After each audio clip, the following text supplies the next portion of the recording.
Hello and welcome to Who Signs the Contract. Today we're going to be talking about trusts, LLCs, probates, divorces, all types of good stuff.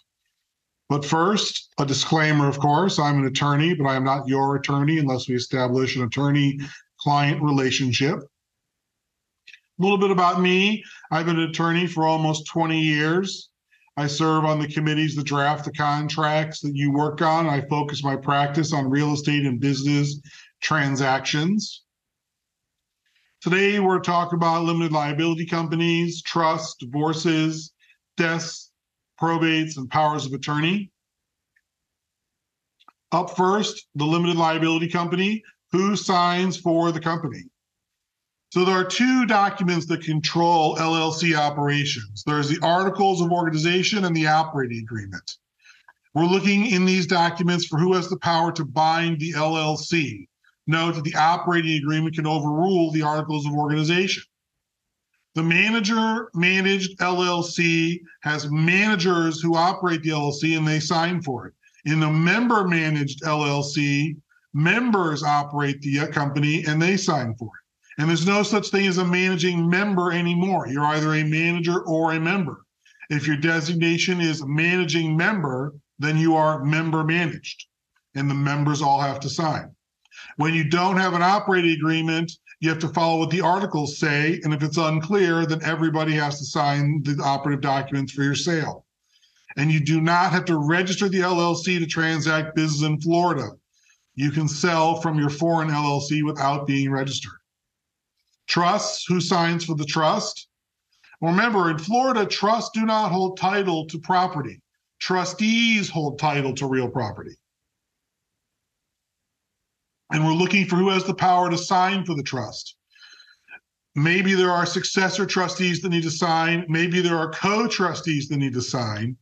The seller's attorney really needs to examine the entire trust document right away and let you know who signs the listing agreement, the contract, and the deed.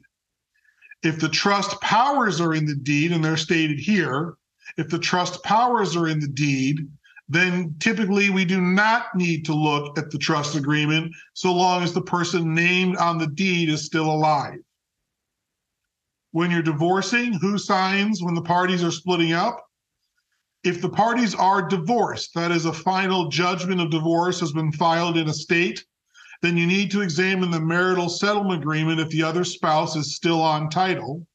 You may need an affidavit or a quitclaim deed to complete the marital settlement requirements. And we have to examine the marital settlement agreement to make sure that all those requirements are met. So that'll need to come into closing. For divorcing parties, it's very likely that both spouses will have to sign. If it's homestead or marital property, they definitely have to sign.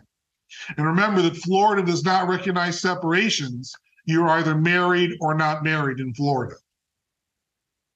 Death and probate, who signs for the deceased seller? Well, when you pass that away and you have not done a probate, then you may need a probate. You may just need a death certificate, or you may need some filings done, some affidavits filed, and it depends on how title was held. If the person is on title has died and they do not have a joint tenancy on the deed, then 99% of the time we're going to have a probate. You can't sign a listing agreement, a contract, or a deed without a probate so long as you don't have joint tenancy. And even with a trust, deceased persons cause major issues because of some bad case law. We still need all the beneficiaries of the trust to sign, and you cannot disinherit a spouse with a trust in Florida. If you've got a probated estate, we're going to need all the signed letters.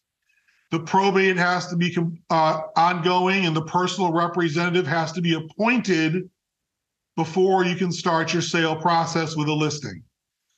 There are exceptions for certain homestead. If the property is homestead, the heirs can sign the listing and sales contract, but you need all the heirs, and you still need an order from the probate court determining homestead.